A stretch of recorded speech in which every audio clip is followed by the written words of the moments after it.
Everyone. Just to note, though, although I have an honorary role at the Yellow Card Centre, I'm not an employee of the MHRA, so any views that I express are my own and do not represent the views of the MHRA unless they coincidentally do so. Okay, so vaccines, why, how, and how can you help? So just a brief overview, the principles of vaccine safety monitoring and vaccine safety communication, an awareness of what our vaccine safety plans were in the UK. So this is very orientated towards a UK situation as opposed to an international situation, which I will mention in passing later.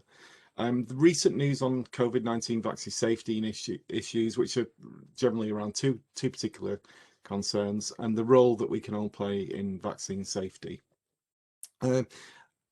Okay, so what are we trying to achieve? Well, one of them is to maintain public confidence in vaccination, which is one route, an important route out of the current pandemic that we have, and also to find out what's real and what isn't real. So that it's undoubtedly true that no drug is 100% or vaccine is 100% safe or in every individual's at every moment in time. So it's really important to find things that are real, so we can change our plans, perhaps give warnings on vaccine information sheets, advise the public about those risks, and so they can have informed consent to be vaccinated. But also what is not real, because what we don't want to happen is loss of public confidence in vaccines through non-real events. So, and if there are adverse events, what can we do to mitigate them? Might there be a subgroup of people who shouldn't have the vaccine, for example? And we'll talk through some of that as we go through this. Just to mention in passing about the type of vaccines we have here, we have two quite novel types of vaccines. We have the mRNA vaccines such as Moderna and Pfizer, in which nanoparticles liposomes are used to deliver messenger RNA to enable your immune system to recognize the spike protein that is produced from that mRNA being delivered. And the second of the adenovirus vector vaccines, and examples of that are the AstraZeneca vaccine, the Johnson & Johnson vaccine, and the Sputnik vaccine, amongst others. So there are other vaccines, but at the moment the UK experience is with both of those vaccines. So that's what most of the presentation will be about. Okay, so where are we now? So we're in the midst of a rather successful vaccination campaign in the UK, where worldwide we've given 1 billion doses, which is quite remarkable, given that the vaccines didn't exist at the very beginning of January, and we still got a massive job to do to enable access to vaccines across the whole world. And it's clear that the vaccines are working. The initial bar for effectiveness was set by the FDA, for example, was about 50%. So my own personal expectations of the vaccines have been massively surpassed by the levels of effectiveness we're seeing from the licensed vaccines in the UK and worldwide. So I think we have a high confidence in the vaccine effectiveness worldwide, and in the UK we seem to have a high confidence as well about vaccine safety.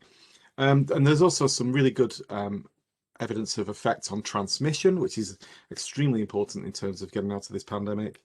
And but I just highlight that the individual decision to take a vaccine is based on informed consent, and therefore we can't tell people that vaccines are safe if what you mean by vaccines are safe is that no individual suffer any adverse effects. So it's really important to be open that all drugs and vaccines have the potential to cause harm in a subset of individuals. So when we use the word safe, it's a relative term in comparison to the risks of the pandemic, and also in terms of the vaccine safety compared to other activities we might take of in life. So safety is a relative term for everything. Every human activity we carry out carries an element of risk. However, the current vaccines we have are, as I will say later, the benefits far outweigh the risks that they have. And just to show the effects of the vaccines at the moment in the UK here, this is a Public Health England data. and you can see the orange line there is the deaths that would have occurred without the vaccine, and the blue line is the observed deaths running up to the end of March, and they've calculated that around 10,400 deaths in those over the age of 60 have been prevented up until the end of March. And you can see the vaccine coverage in each of the three age groups on the grey lines. But the important thing there is that the vaccines appear to be having a huge effect on preventing deaths. Okay, vaccines are a little bit special in terms of how we treat them in the safety world. We give vaccines to healthy people, and often to a lot of the population in terms of trying to create a herd immunity situation. And whereas medicines are given to people who've already got a pre-existing disease, and therefore the benefit is quite clear to those individuals on an individual level. Often vaccines are being given to people who only have the potential to get a benefit in terms of avoiding a disease or having the worst effects of a disease mitigated against, or perhaps helping in terms of reducing transmission to other individuals. And particularly in the case of the vaccination of children with COVID-19 vaccines, there seems to be an extremely low risk of COVID-19 itself. So there's a wider societal benefit there as well, which comes about from transmission, but also about maintaining school children in the school environment as well. So there's lots of things to balance in terms of benefits as well with vaccines. Drugs are prescribed by individuals, whereas vaccines tend to be a large-scale public health program. So that there's all these differences between vaccines and medicines. And there's also it's not on this slide here, but there's a special nature of vaccines as biological things seems to create fears in people that perhaps don't exist with drugs, for example. There's just something about vaccines that seems to trigger fears in certain individuals. Anyway, for this reason, with vaccines, there's a fairly low acceptance of risk compared to, say, for example, taking a drug for the treatment of epilepsy, because if that drug is preventing you, enabling you to drive or carry out a fairly normal life in terms of your ability to carry out work, etc., you may take on a risk. But if with the vaccine, you can think to yourself, well, the risk of disease for me personally is very, very low. Why would I want to take a vaccine? So there's a very low acceptance of risk with vaccines compared to normal medication. I think we're seeing some of that in terms of the debate we're having around extremely rare events. Okay, so any risks of vaccines may lead to vaccine hesitancy, which is important. I just thought I'd tackle very quickly licensing. I know that Professor Coleman has done a previous webinar here about this process, but the normal process of a drug being created leads through phase 1, phase 2, phase 3 trials. And then when the drug is marketed, on the far right there, you can see phase 4, where pharmacovigilance and drug safety monitoring comes in. And this can take, as people know, many years for drugs to hit the market, and many drugs even don't get to the end of this process. So there has been concern that the vaccines have been rushed. I think it's important to note that's the word rushed is probably a poor use of words. It has been quick, but it's clear with these vaccines that they built an existing technology we were lucky enough to have at the time. It would be interesting to consider what would have happened 10 years ago with this same pandemic. I think we would have been in a far worse position. And what, in terms of rushing things, I think there was some overlapping of phase 2, 3, 1, 2, and 3 studies to enable that to happen in the shortest possible time. But also the safety assessment has been ongoing throughout, and there's been rolling regulatory reviews. So rather than waiting till everything's complete, then waiting for a committee and then reviewing that thing and feeding back, things, people have pushed meetings closer together. It doesn't mean that the same processes haven't been followed, which they have. It's just that it's been done at an expedited speed, but that's not the same as rushing. So I think we can be quite confident that the vaccines haven't been rushed in terms of that's in terms of a slapdash hazardous way. Okay, so initial vaccine safety. So with all drugs on the first launch into the market, all we have is the data from the clinical trials, and that's limited.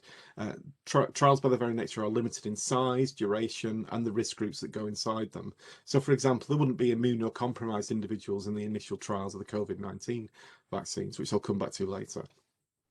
And they will generally identify the common adverse effects that occur with the vaccine during the short time that the vaccine trial has run. So that will be over a period of months. Although the vaccine trials are still following individuals up, by the time the vaccines got to market, it was only, say, December.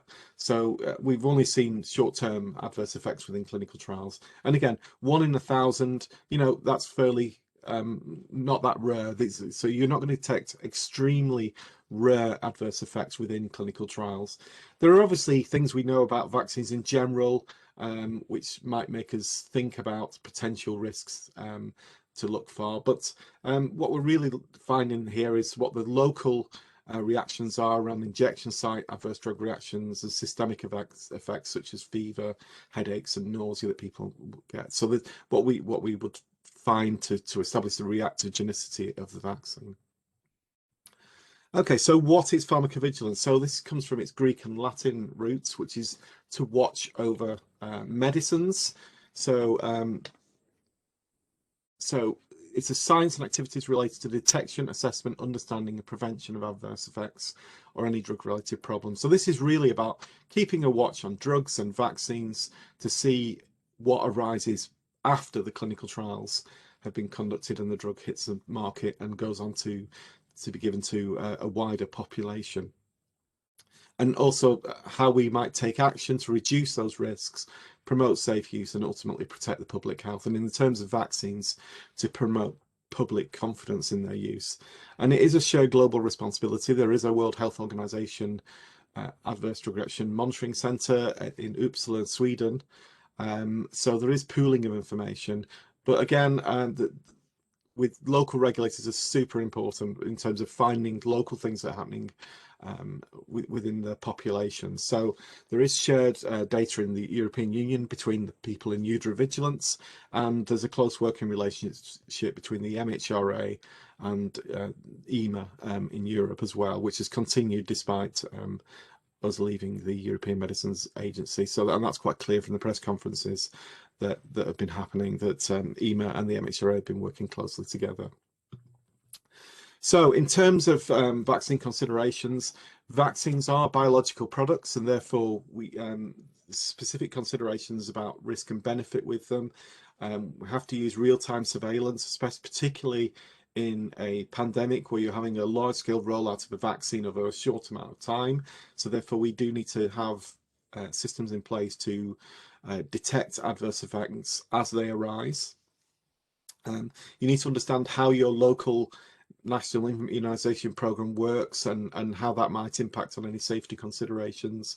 And you should plan your risk management well in advance. And it's important to note that the MHRA's risk management plan for vaccines was developed well before the vaccines were actually finished. So the risk management plans were developed in May of 2020 and could have been read by the public at that point.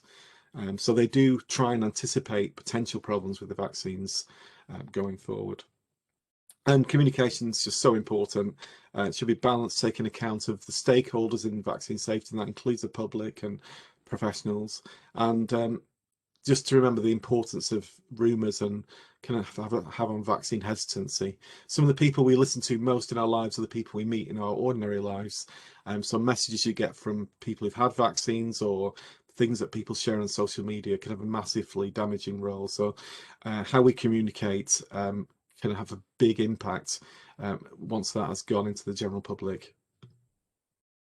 So what is an adverse event? So an adverse event is any untoward medical occurrence that may appear during treatment with a pharmaceutical product, but does not necessarily have a causal relationship with the treatment. So for example, one might crash one's car after one has taken paracetamol for a headache, but that doesn't necessarily have a causal relationship. It's an event that happened after you took the paracetamol. However, if you were to take a benzodiazepine sleeping tablet, for example, and crashed your car into a wall, you might suggest there's a causal relationship there between crashing your car and taking that. So whether or not there's a causal relationship depends on other factors than just having the event occurring after vaccination or use of a drug.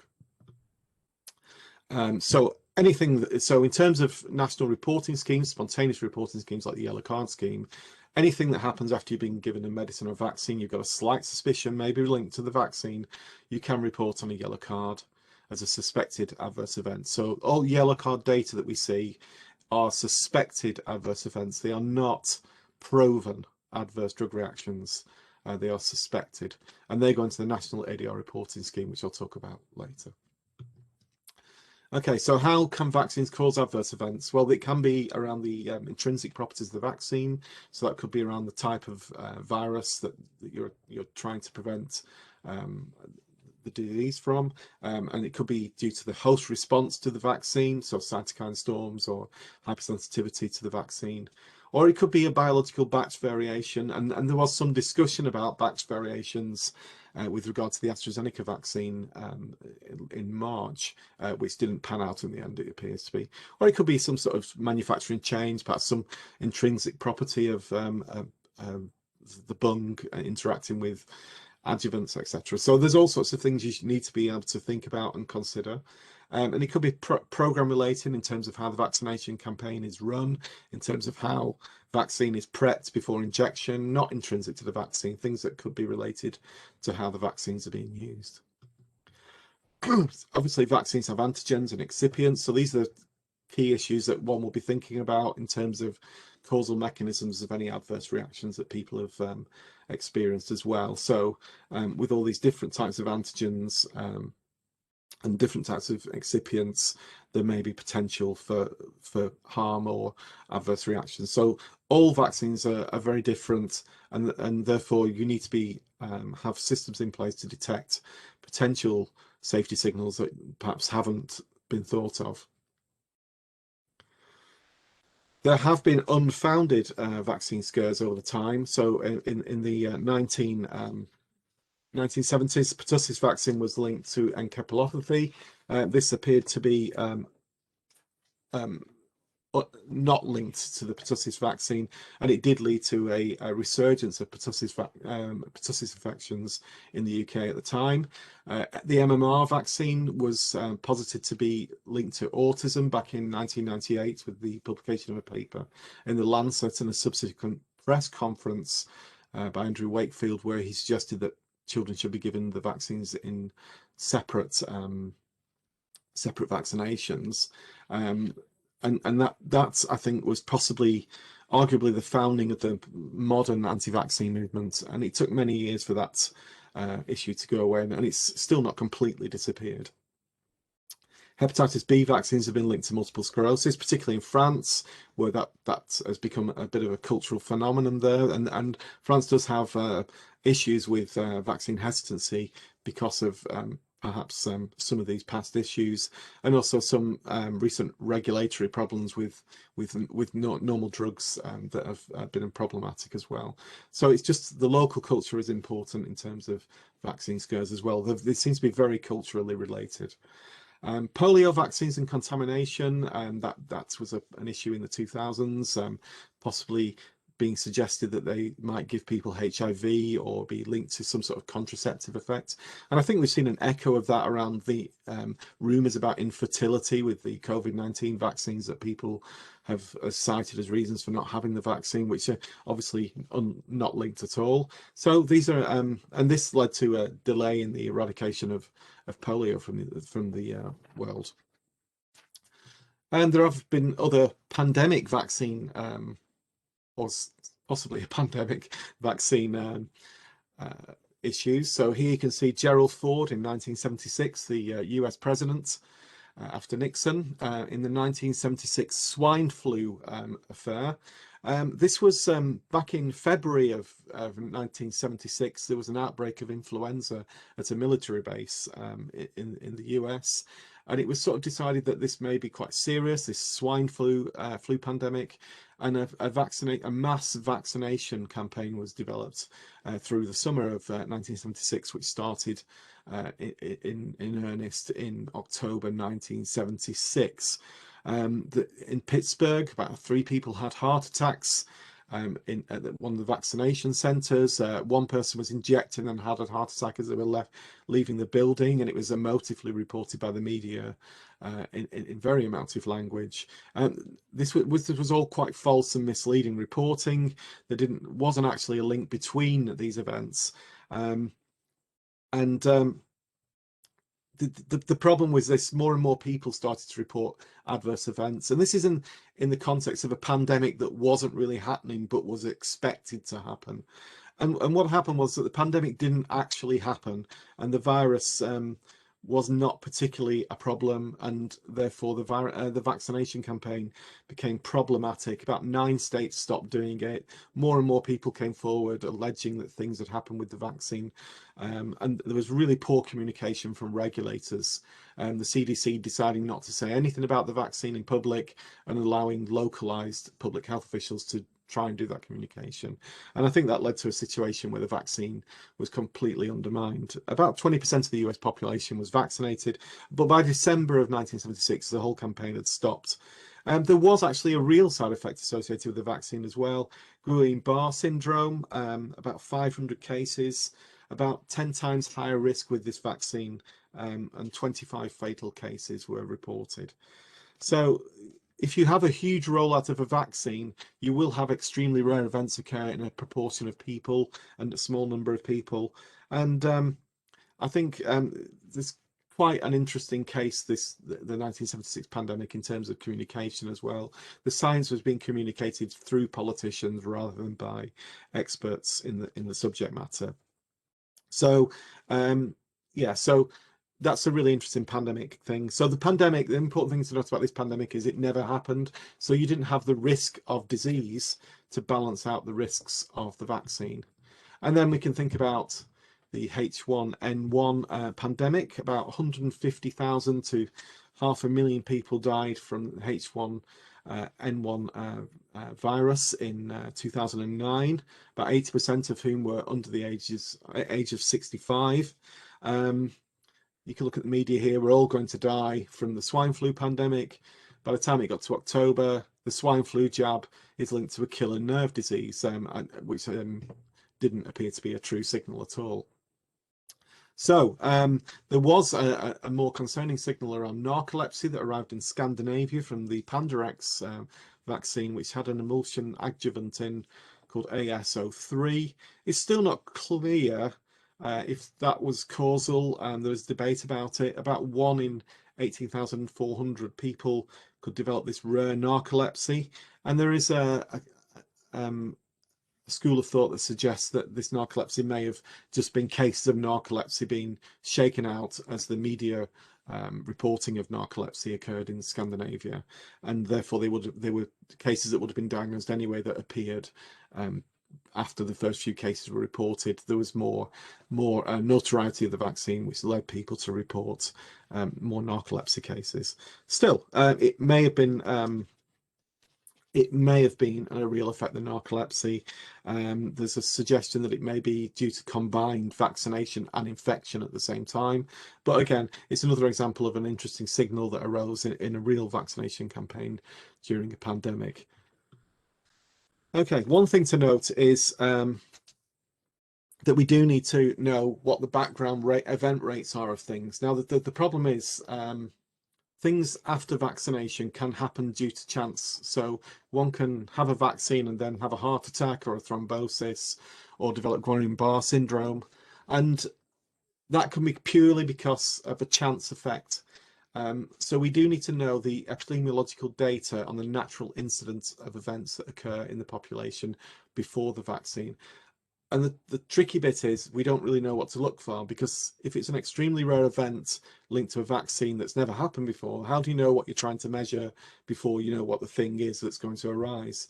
So there are examples of things like Bell's palsy and Guillain-Barré syndrome, which 1 or 2 people per 100,000 people.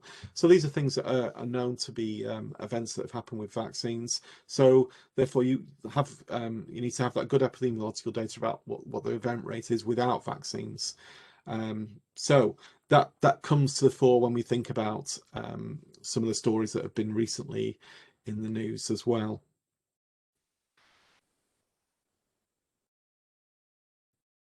So this is a life cycle of a vaccine program. Obviously, this isn't meant to represent the current pandemic we're in, but you can see the red line is cases of disease that should hopefully fall during a pandemic, during a vaccination campaign, and the use of the vaccine should rise, the blue line, and the green line is the reporting of vaccine reactions. So at the start of the vaccination campaign, you can see the vaccine rises and the cases fall, showing the vaccine is effective, and then you start to get vaccine reactions in. The key thing is that number 3, the green line, actually happens, that we do monitor for these events. And what we need to do is, you can see here the use of the vaccine falls at 0.5, and that could be due to an unfounded vaccine safety issue, which then may lead to resurgence of disease, etc. So what we're looking for is information to make sure that we don't have unfounded vaccine scares and that we give people correct information. And in the end, in this representation of a vaccine program, you can see the disease is eliminated and then vaccine use falls off in this case. But it's really important that we do collect the vaccine reactions in order to give the public confidence that we are actually looking for things and to communicate those. And that's important in terms of vaccine hesitancy. Here's the 3C model, which I think was invented in 2011. There's 3 areas. One is around complacency. So if you've got a low risk disease, that you might not need the disease, so you can be complacent about the use of the vaccine. And that can vary depending on the location of where you are and time. So for example, you might be more vaccine complacent in New Zealand, where there are hardly any cases of COVID, whereas in Czech Republic or France or Germany or the UK in the second wave, you would have low vaccine complacency where people were desperate to get a vaccine. And then there's convenience. That could be around cost or physical availability and cultural context of the vaccination. So we've seen cases of vaccination centres set up in mosques in the UK and within communities and within GP surgeries within the community. So I think convenience and complacency in the UK, for example, coming out after the winter was probably not the key factors. So the key thing to look at was confidence in terms of vaccine safety, and that's revolves around the effectiveness and safety of the vaccines. Can you show the public they are effective and that they are safe? How reliable and competent are the health services and the associated bodies like the MHRA and the Joint Committee on Vaccines and Immunisation, and what the motivations of policymakers are to use the vaccine. So I'm not going to cover vaccine hesitancy a lot, but I think it's fair to say that the UK is a low vaccine hesitancy culture. There were concerns about some particular groups of groups like ethnic groups within the UK having higher levels of vaccine hesitancy, but it's fair to say that in all groups in the UK, the overwhelming majority of individuals were pro-vaccination and didn't have vaccine hesitancy. So the norm was not to be vaccine hesitant in all groups within the UK. And since the past couple of months, vaccine hesitancy has fallen even within those perhaps harder to reach groups as the vaccines have rolled out. And I think people have met individuals they're friends with who've had the vaccine and have seen that millions of people have had the vaccine. And the COVID-19 vaccine specific considerations. So they are novel vaccine platforms for some of the vaccines. Some vaccines coming down the line that perhaps use technology we're more familiar with. So they are the first of kind licensed in humans to date. So it is really important we do monitor them. There's plenty of unknowns about COVID-19 still, perhaps long COVID. Vaccine enhanced disease, as a side note, there was a concern, and this was in the patient information leaflets of the of the vaccine trials as well, that there was a potential for vaccine enhanced disease. So this is an antibody dependent enhancement of the disease process. So the theory was that you might have given a vaccine, but when you contact COVID-19, that the COVID-19 will be worse rather than being protected from it. Now that has occurred before in some other vaccines, particularly around one in dengue fever, for example. So, but there was this theoretical concern with COVID-19 vaccines. This did not happen, and it's clear that that's not a concern with COVID-19 vaccines. But it's something that was being looked at and in the patient information sheet for the COVID vaccine trials. So it just shows that people were thinking about risks. Constantly changing landscape. We've got new vaccines coming in, new strains coming in, a rapid immunization program. So we do have to find things quickly, because we're now up to, 64% of the population have been vaccinated with at least one dose. It's a global scale vaccine rollout as well. So what happens in one country can deeply affect another country, which I'll talk about later. And public may be concerned about accelerated timelines as well, which I've touched on already, but I don't think that's a major concern, especially considering the risks of COVID-19 that we're living with. Okay, so the MHRA strategy was published in May 2020. There's 4 major parts. So I'll start in the top left, the yellow card scheme. So the yellow card scheme, a fundamental bedrock of pharmacovigilance in the UK, which has existed since the 1960s. It's what we call a passive reporting scheme, although I have issues with that term. I don't think it's passive because people are actively reporting adverse reactions. So that's a bedrock of the scheme. The benefits of yellow card reporting are that you can very quickly get adverse events that have happened from reporters straight to the regulator in the UK. And they try to enhance that and link it to the clinical practice research database, which enables them to look at background rates of particular events in the general population. So they've tried to have an enhanced yellow card scheme during this period. But the key point about spontaneous reports is people can fill out a card with a suspected adverse reaction to a vaccine. And then the MHRA will collect those, and what they're looking for is disproportionate signals of a particular event that's been occurring. So in the case of anaphylaxis, reports of anaphylaxis will come in, and they will be compared to see whether those rates of anaphylaxis are worse than other vaccines, for example. The second one is the use of electronic health records in the top right-hand corner.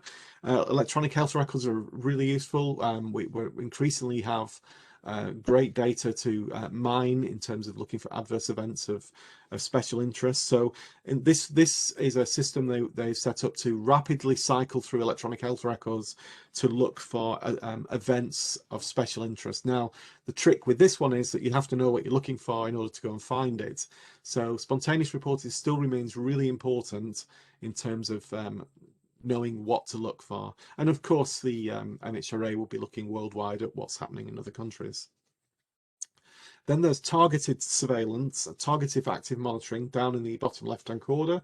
And that's based around looking at groups of people who weren't in the clinical trials. So say, for example, the immunocompromised or pregnant individuals. And then we can have a random selection of people who've been vaccinated, and we can get them to submit what events have happened to them. And it just gives us some additional information about the people who weren't in the clinical trials, just to see whether there's any different sorts of adverse drug reaction profiles from those vaccinated individuals. It's a random selection of individuals. It's about clinical trial size, so it's not everyone who's been vaccinated, but they'll choose a selected sample of people, and some of you may have been approached to be in this group. And then finally, there's epidemiological studies using electronic healthcare record data. Now, these are formal studies you set up using observational study methods. The problem with these is that they can be quite slow. You have to decide what you're looking for, then it takes time to run the experiment and gather the data. So what we're looking at in the initial few months of rollout of the vaccines is very much a focus on perhaps the other 3 areas of the strategy, particularly spontaneous reporting, because we're already seeing decisions being made by regulatory authorities across the world based on spontaneous reporting. So that is an important point to note, that the spontaneous reporting is extremely important. Okay, so this is an example of the COVID-19 active monitoring, and you can see this yellow card site on the web page snapshots on the right hand side. This is a system people will be invited to. They'll be invited to join this, register before they have the first dose of the vaccine. You get the full medical background of the patient, and the patient enters the vaccine details, brand and batch, and then they will contact them proactively to check for side effects. So that's a proactive way of gathering data on groups of people who weren't in the clinical trials. There's some other systems as well that have been used, not the MHRA ones, but the Zoe app, some of you may be using for the COVID symptom study. They can now ask for adverse drug reactions as well. And they seem to have found the sort of material that's been happening in clinical trials around fever and the sort of sore arm, etc. Those sorts of adverse effects. And there's a drug safety research unit study in Southampton, and they're going to recruit people from phase 1 of the vaccination campaign, all those over 50, and I think they're still recruiting actually.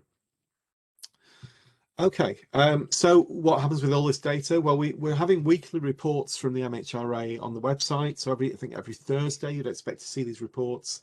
And this is the most recent report from the 29th of April with data analysed up to the 21st of April. This gives a really good overview of what's been happening with the vaccines in terms of yellow card reporting, analysis of data, and specific issues that have arisen with the vaccine. And you can also download the vaccine analysis printout, the VAP, in Annex 1. So there is an openness around the data. In America, they have the VERS system. You can download individual case reports and look at, but I'll talk about that a bit later, but I think that's slightly problematic. But this document does contextualize what's been happening in the UK in terms of coronavirus vaccine reporting. So what's been reported in the UK so far? Well, we've, in terms of the number of reports, we've got quite a few. So we've got over 200,000 reports in total, I think, there. And you can see the AstraZeneca, the vaccine that we've used the most of, 22 million doses, and a very small amount of Moderna doses been used up until the 21st of April anyway, with a very small amount of vaccine reports. Now, it may be that the Moderna vaccine doesn't get quite as many adverse drug reaction reports because perhaps people are not going to report a sore arm because, you know, everyone's knows about sore arms with the vaccines. So it may be the first vaccines on the market maybe get more reports than the later vaccines that occur. And that's quite common in pharmacovigilance. But, you know, we're getting a decent amount of reports coming through. And I think there's a notably good point to point out here is that we do actually have very few reports that are brand unspecified. And that's very good, because that's important that we differentiate between the vaccines. And I suspect many of these have got the batch number on as well.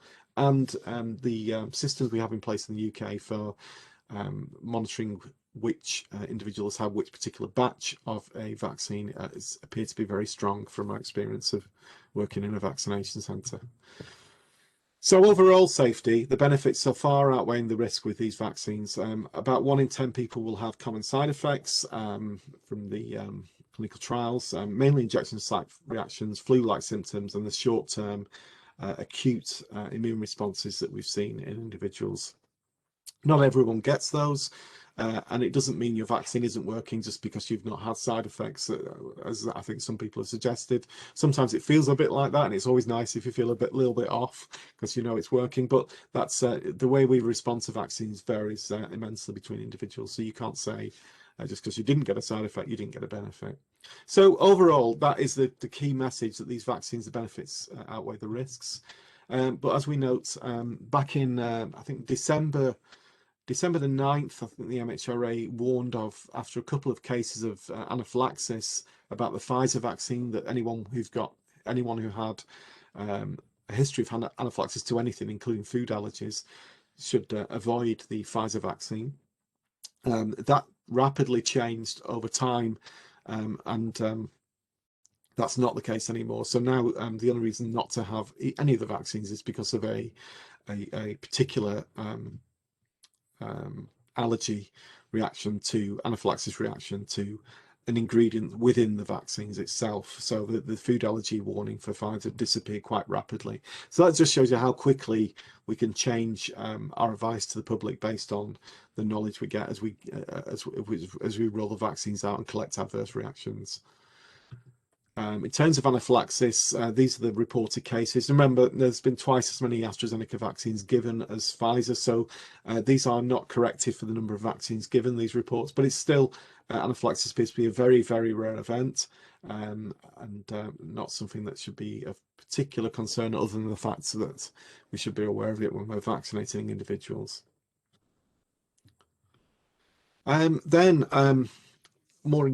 The more interesting case that's arisen over the past few months, weeks, has been the case of the AZ vaccine and the blood clot concerns. Now, this first arose on the 7th of March when Denmark, Norway and Iceland reported cases of thrombosis. And when I first heard about this, it was very much being reported as thrombosis. And I think the response then, back on the 11th of March, when Denmark suspended the AZ vaccine, both EMA and the MHRA gave out press releases saying, well, that the vaccines, the benefits continue to outweigh the risks, and they weren't seeing rates of thrombosis that were higher than would be expected within the normal population. So there's about a 1% risk of a 1 in 1,000 risk of a thrombosis in the normal population in a year anyway. So it wasn't that these events were happening more commonly than you would have expected if we hadn't rolled a vaccine out. So no one was particularly concerned,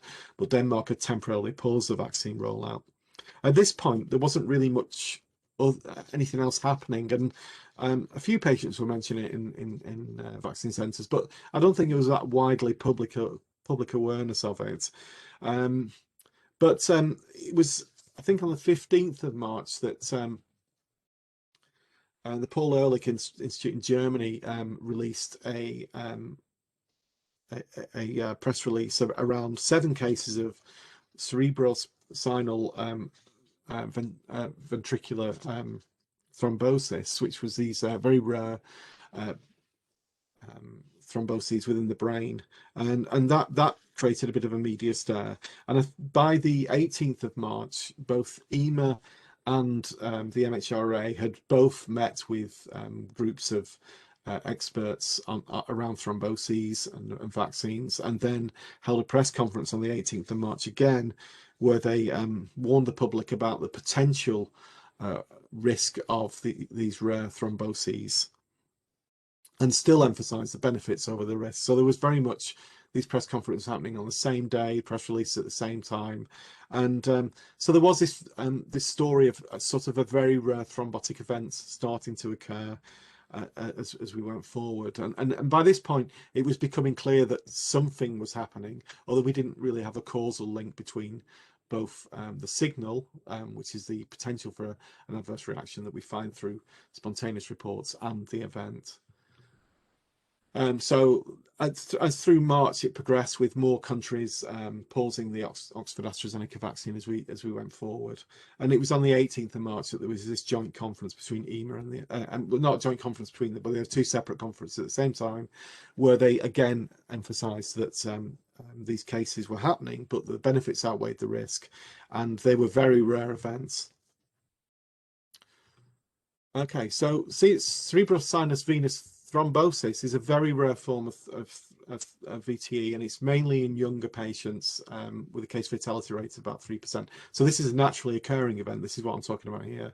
But a very small amount of all the strokes, with a 3 to 4 per million in the population. It's in terms of its incidence. So this is a background rate. So one of the things the regulators would have to think about, well, are these just background cases that are occurring after vaccination that would have occurred without the vaccine? And there's lots of risk factors for why they might occur.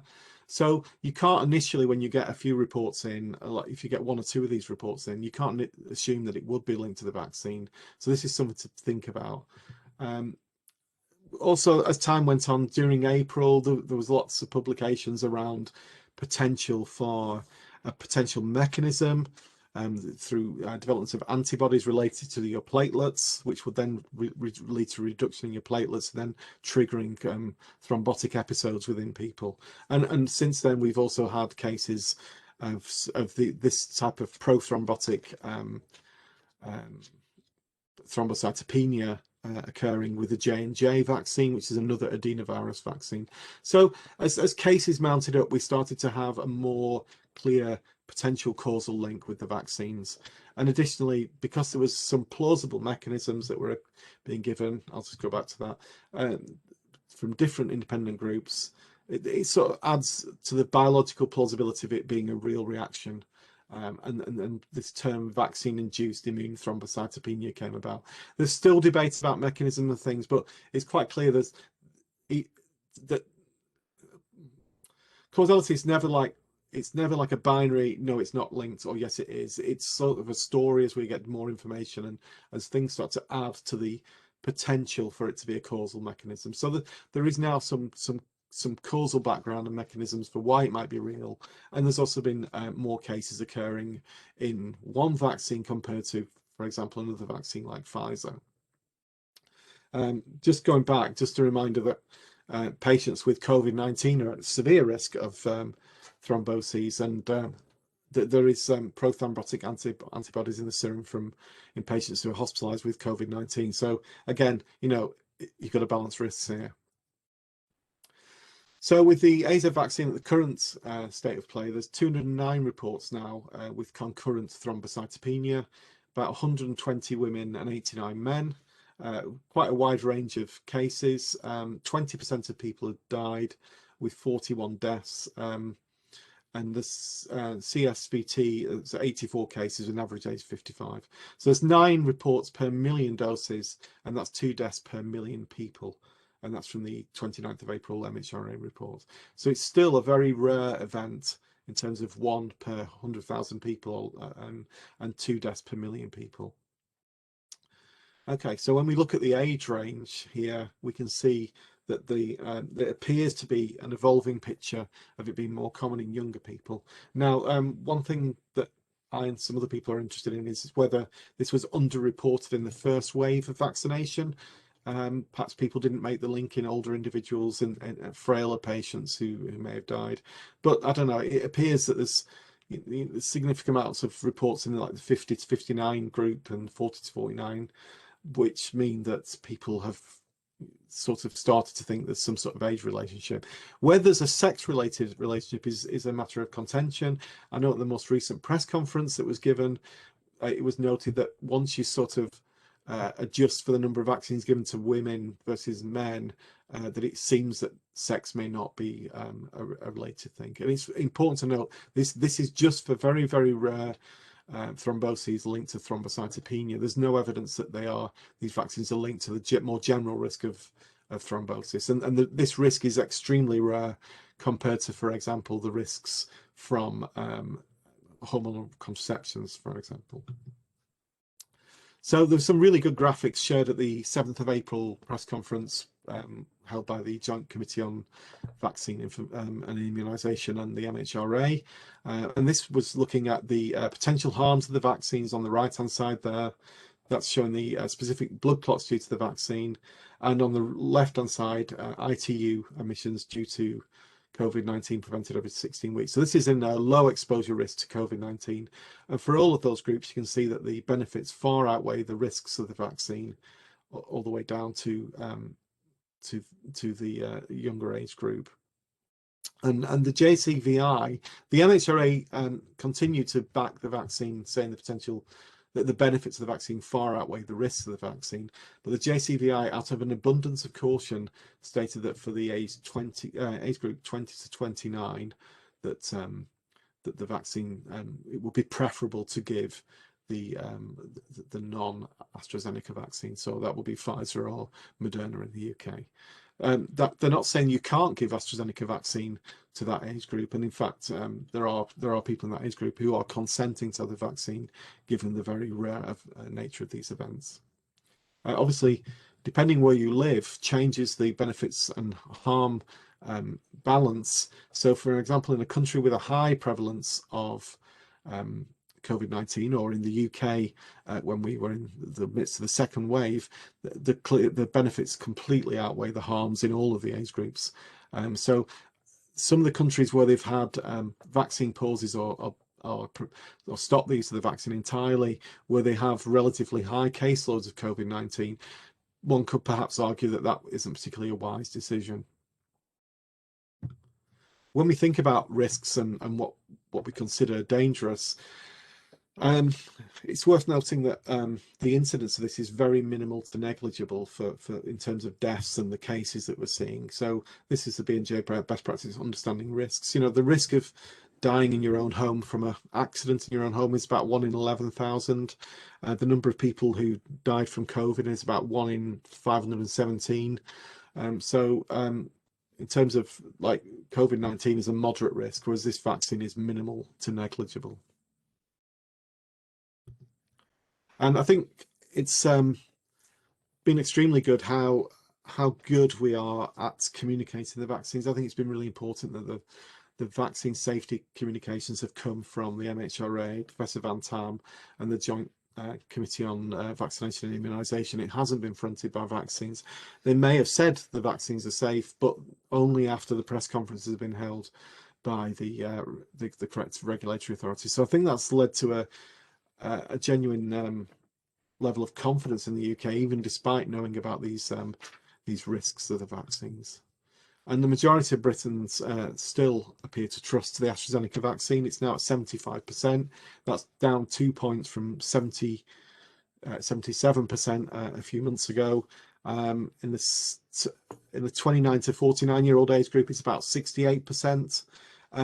In Europe, over half of people have concerns about the AstraZeneca vaccine now. So that's a remarkable level of confidence in the vaccines, and you know, we haven't really seen a falling off in the vaccine campaign due to safety signals from these vaccines.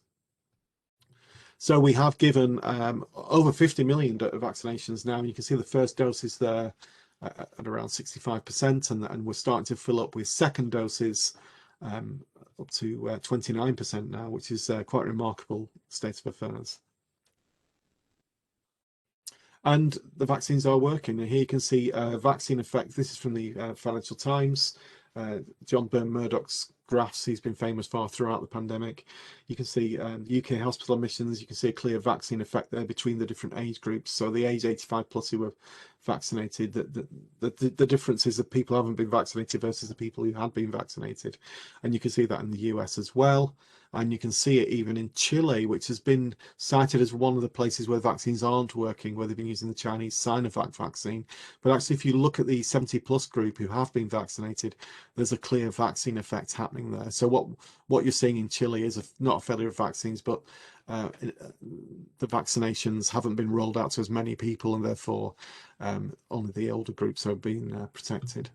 And as we move forward, the vaccines are going to be so important in terms of improving our life. And you can see here, you want to be in the bottom right hand corner. This graph is showing the further right you are, the more changes in mobility you have through measurements of how populations move in cars and public transport, etc. You can see that the UK and Israel seem to be opening up, and whereas some people are very still shut down. And the left-hand axis, you're seeing increasing cases versus decreasing cases. So UK's got decreasing cases and increased mobility, whereas some people have actually got increased mobility and increasing cases, which is a great concern. But anyway, it appears to be working here, and eventually it will work everywhere, we can hope. And that's really important. The first billion vaccines have been given mainly to people in developed nations. So it's important to remember that we have to roll out the vaccines across the entire world in order to keep variants down and to prevent death. And actually, some of the vaccine communications we've seen, not just from newspapers, but from regulatory agencies, may have unintended consequences on other countries. You can see the vaccine pause heard around the world. America's pandemic decisions aren't just for itself alone. So choosing to halt the Johnson & Johnson vaccine sends out a signal the vaccine isn't safe. You've got Malawi there binning AstraZeneca doses because of fears of vaccine hesitancy. Haiti, on the left-hand story, they rejected the AstraZeneca vaccine and didn't want it. This wasn't because Haiti's government were concerned about safety of the vaccine, but because they knew the population was concerned about safety because of media reporting and the decisions that have been made in Europe. And there's a concern, a New York Times headline there, Western warnings tarnish COVID vaccines the world badly needs. So if you're India at the moment with a massive outbreak, a high number of deaths occurring, then you don't want to have the vaccines undermined by perhaps incorrect decisions on benefit and harm in Western countries. Just to note, you can look at the drug analysis printouts or vaccine analysis printouts on the MHRA websites, and you can see individual columns of things that have happened to people. So here you can see 19 cases of anemia, 1 case of anemic megaloblastic anemia, sorry. It's important that this data, we have to be open and transparent and share data, but there is a great temptation for some people on social media and anti-vaccinators, for example, to get these figures and just say on Twitter, for example, oh, look, we've had 19 cases of anemia, the vaccines cause anemia. These are unproven, suspected adverse events. So these have to be talked about in context. So that's why it's more important to read the MHRA's overview rather than trying to use the reports themselves. In America, you can pull off individual cases. So you do get people saying a child has died, for example, when no such thing has happened. I think anti-vaccinators were one of the things that haven't really happened. I don't think the anti-vaccine movement has been particularly important in this pandemic so far. There was concern about it, but these are some really great tips for avoiding making things worse. So don't engage with anti-vaccine misinformation. It merely amplifies it. You're just drawing attention to it by arguing with them. Just because you see it doesn't mean it's widely believed. Family and friends, try and correct it privately, get on their side. Go down to understand where they're coming from. It's always more important than trying to argue with. You can't win arguments over this. You've got to try and understand where they're coming from. Spread pro-vaccine messages, and if you get vaccinated, be loud about it and make sure you let people know. With regard to the yellow card, if you've had a serious or harmful adverse reaction, suspected adverse reaction, put it on a yellow card. If it's a new drug or vaccine, anything that happens, no matter how minor, should be reported to the yellow card scheme. Yeah, so that's just the most important message from today. If you have the vaccine or any drug, and you have a suspected adverse effect, please report it. And there is a coronavirus yellow card reporting site that you can go to. Just type yellow card adverse drug reaction reporting into Google. So the benefits of the COVID-19 vaccines are overwhelmingly greater than the risks. You could say this is a success story, that we have picked up a safety signal and investigated it and communicated that risk to the population. And your participation is essential to maintain vigilance over these vaccines and indeed any other drugs. Okay, thank you. Thank you very much, Anthony, for that very comprehensive overview of vaccine safety. If people have any questions, then please type them in the chat. I know we've now got to 2 o'clock, but if Anthony has time, I'm sure he will answer your questions. Fran, yes, we will make this presentation available on our YouTube channel, and we'll send out the link when you have sent in your feedback form, and the link is in the chat. I have one question, Anthony, just to kick things off. The MHRA has 25,000 followers. Somebody like Gwyneth Paltrow has over 100 times more, almost 3 million. So she says something like vaccines don't work, or you should do this and that with her glue. How do you counter that sort of bad publicity? Well, I think you have to have some common sense. I think most people don't go to Gwyneth Paltrow for advice on vaccines. So I just think the important thing is not to amplify that message. There are ways to report people on social media for spreading disinformation, which is another way forward. But I think the important thing is to concentrate on sending out the correct messages around vaccines. And you can't fight everyone, much as we'd like to argue the toss with people over and over again. It's somewhat ineffective as a mechanism. So I think trying to educate people privately is just so much more important. I mean, people listen to friends more than they listen to celebrities, I would say. So a question here, Anthony, from Kay, who's asked, everyone I know who has had a COVID vaccine has had a reaction of some sort, not so bad, that were reported via the yellow card. So is the incidence of side effects 1 in 10 or reported 1 in 10? I think the 1 in 10 may have come from the clinical trial data, actually, but I think it's I think in terms of yellow card reports, I think we're seeing about 6 reports per 1,000 vaccines given. So, but there's always about 95% underreporting on average in any spontaneous reporting system. I think so for a lot of the common side effects like that sort of sore arm and flu, I think a lot of people aren't reporting those. So it may be that those are slightly higher rate in some people than more than 1 in 10. I think for some of the rarer, more serious adverse reactions, I think we can be confident that that those are being reported more fully. Certainly since the awareness of the rare thrombocytopenias and related to thrombosis, I'm sure every single hematologist, every time they have one of these rare cases come across their desk, is going to report those. So I think it depends really on what type of effect. If it's like a mild flu-like symptoms, many people won't bother to report that on the yellow card scheme. So I think there may be a bit of underreporting there, and I know I had a first dose of one of the vaccines and had no side effects whatsoever, and the second dose I had absolute fever for about 24 hours after it.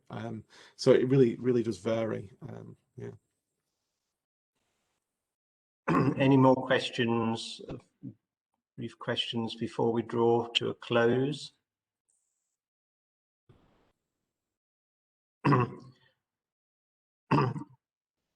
I think not. So thanks everyone for attending, and thanks for Anthony for this presentation this lunchtime. The feedback form link is in the chat.